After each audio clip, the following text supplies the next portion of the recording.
Привет! Недавно я читала комментарии под своими роликами с косплеями, и там был один вот такой комментарий. Зачем тебе костюмы, если ты фотошопер? Понятно, без костюма ничего не сможешь. И я подумала, что это же просто, неоспоримо, мне совершенно нечего ответить на этот комментарий. Я просто не знаю, как реагировать. Придется закрывать рубрику. Всем спасибо, пока.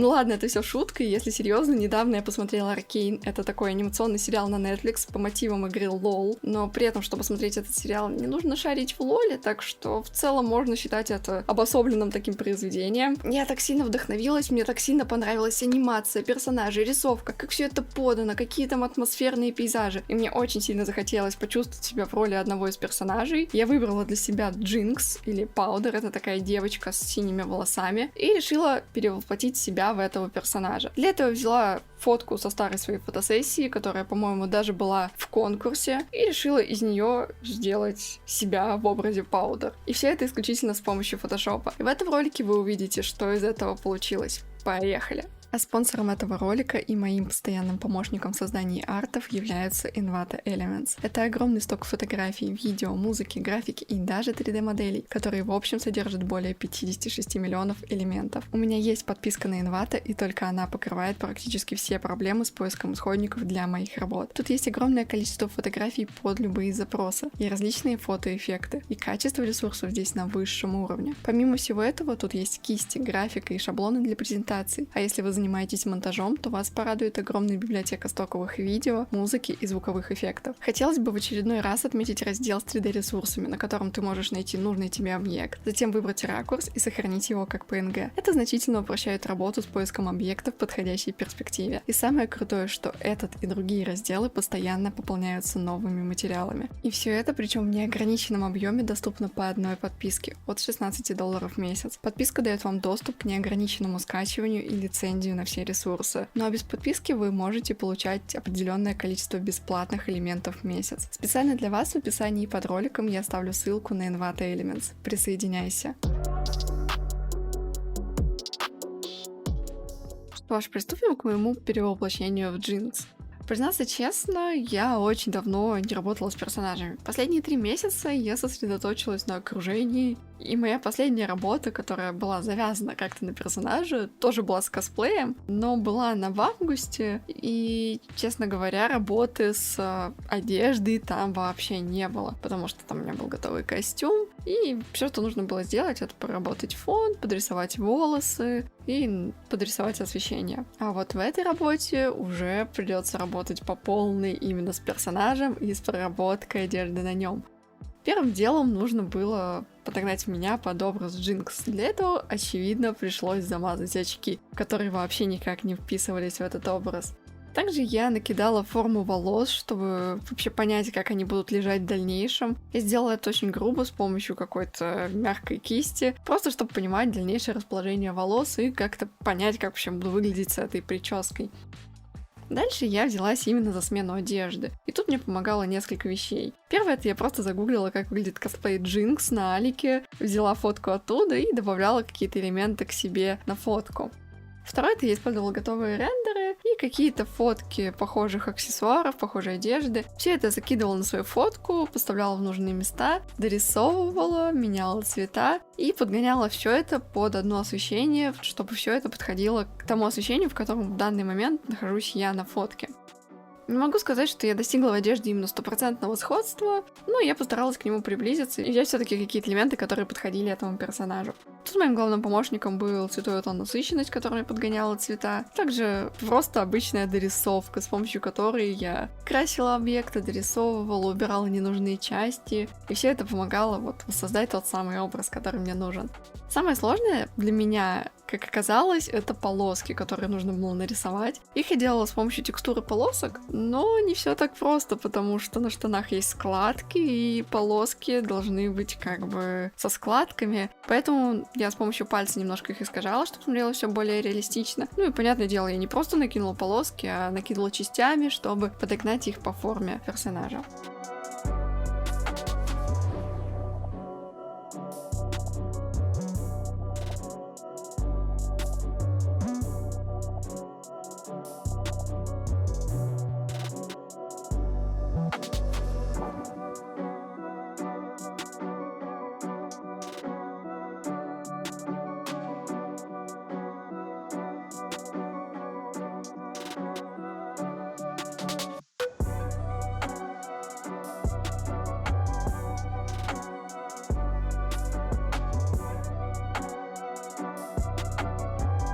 Также я немного поработала с макияжем, потому что на фотке у меня он такой нежный, какой-то розоватый, а у Джинкс такие прям синяки под глазами, такие черные глаза, и нужно было это тоже все поменять. Тоже это все сделала с помощью того тона насыщенности, и в целом смотрелось очень даже ничего.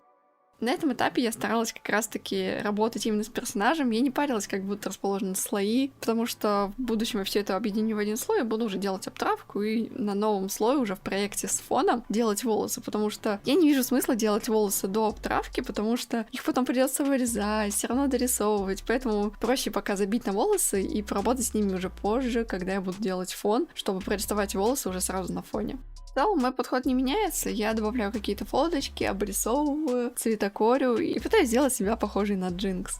После того, как я достигла определенного процента схожести и, в принципе, переработала всю одежду так, как хотела, все какие-то основные элементы, я приступила к созданию фона. И тут мне не хотелось как-то извращаться, потому что главный акцент должен был быть на персонаже, поэтому я собрала сцену в блендере. Причем я собрала из бесплатных ассетов, с бесплатными материалами, просто накидала бетонные стены, какие-то бочки, поставила источники освещения и все это зарендерила. В итоге у меня получилась уже готовая картинка в нужном ракурсе, которую я просто подставила в свой проект и подставила уже себя. После этого началась обтравка, и вот фон уже готов под нужный ракурс, под персонажа. Теперь остается, наверное, самое интересное — это проработать освещение и волосы. И с волосами я возилась очень долго. Первой идеей было накидать какие-то текстуры и дорисовать их. Но с дорисовкой у меня вообще не получалось. Я помню, как у Незуки я очень много рисовала волос, и там это вышло адекватно, потому что за основу был взят парик. А тут, так как такой основы уже не было, было очень сложно, и все вообще никак не получалось. В итоге я подумала, а с париком же получалось, поэтому я взяла за основу парик, накидала парик по нужной форме и потом просто дорисовала уже поверху парика нужные волосы. И, по-моему, это было лучшим решением, потому что нарисовать с нуля волосы у меня пока не получается.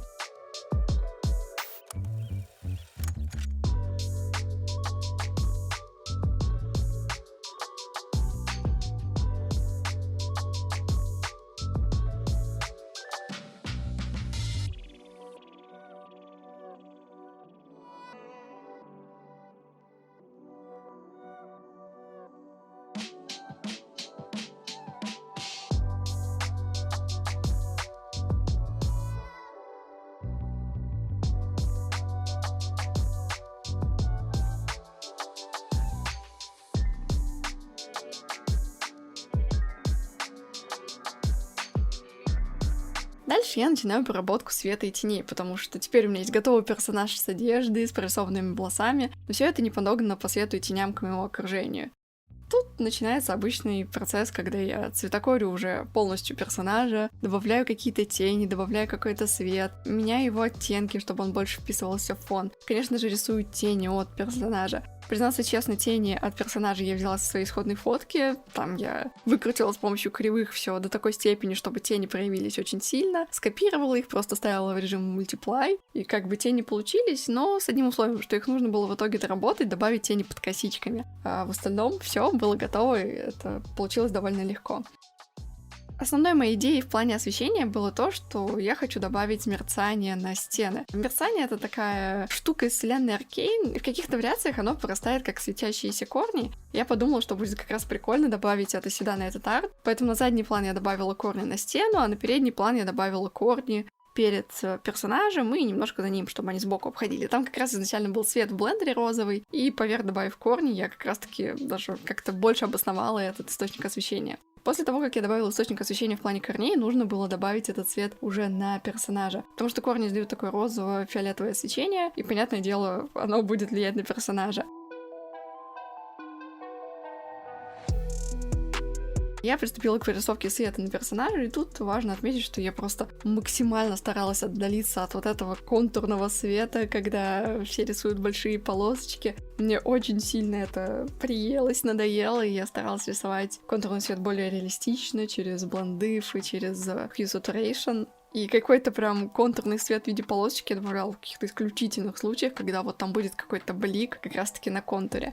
Также, чтобы разбавить картину, я с правой стороны добавила голубой свет, потому что мне показалось, что это будет смотреться не так однотонно, не так скучно. И как раз еще один оттенок поможет сделать картинку разнообразнее, она не будет монотонной и станет как-то интереснее. Поэтому с правой стороны я добавила голубой источник освещения и, понятное дело, добавила эффект от него на фон, на бочки, на себя, да и в целом все. Дальше по факту все уже готово. Остается самый такой кропотливый процесс, который ты дорабатываешь различные детали, убираешь какие-то косяки, которые не заметил раньше. Тут я очень много пользовалась дорисовкой, исправляя какие-то неточности в костюме. Так, например, перерисовала некоторые полоски, дорисовала местами свет, где он вышел не очень удачно. Также я понакидывала текстуры на фон, потому что до этого момента фон я особо не трогала, но после рендера он все равно получился довольно плосковатым, и с помощью различной дымки и текстур с грязью я сделала его более объемным, более детальным, более похожим на реальность. Также добавила граффити, которые сходны по стилистике к самому Аркейну. И начало уже что-то вырисовываться. Как раз-таки остались какие-то финальные штришочки, связанные с доработкой картинки, например, добавление шума на всю картинку, чтобы все исходники слились в один, и не было так сильно заметна разница в исходниках. Доработка каких-то волосинок, засветов, каких-то частиц. И все это потихоньку складывает работу в одну готовую картинку. Моей целью не было делать какой-то сверхдетальный фон, мне хотелось сосредоточиться именно на персонаже, поэтому практически все время работы над этим артом я тратила как раз-таки на персонажа, на его проработку. Так я в конце концов поработала еще со светом и тенями на лице, добавила веснушки, в очередной раз поработала волосы, доработала какие-то детали с костюма. Остается только цветокор, я тоже немножко поработала с ним, добавила какой-то резкости, немножко размытия, смещения каналов. В общем, все такие небольшие финальные штрихи, которые помогают сделать работу лучше. На самом деле, я давно не испытывала такого прям сильного вдохновения сделать какой-то арт. Мне прям хотелось сделать эту работу. Видимо, на меня так повлиял сам сериал, и меня это так сильно вдохновило. Я прям даже удивлена, давно такого не было. Это очень приятное чувство, поэтому получала удовольствие от каждой минуты работы над этим артом. Не считая момента, когда Photoshop сломал мне файл, у меня все слетело. Но сейчас не об этом, к счастью, я все спасла. И вот такая работа получилась в конечном счете.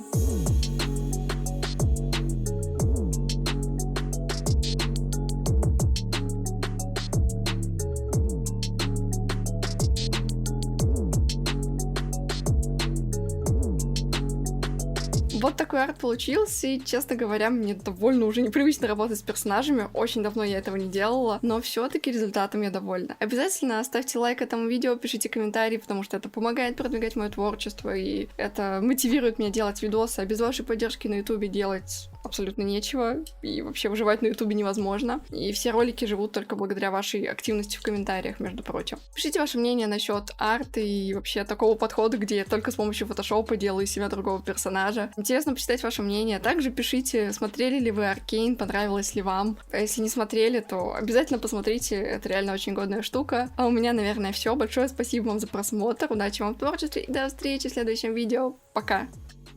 И лайк не забудь поставить. И коммент написать. Пока!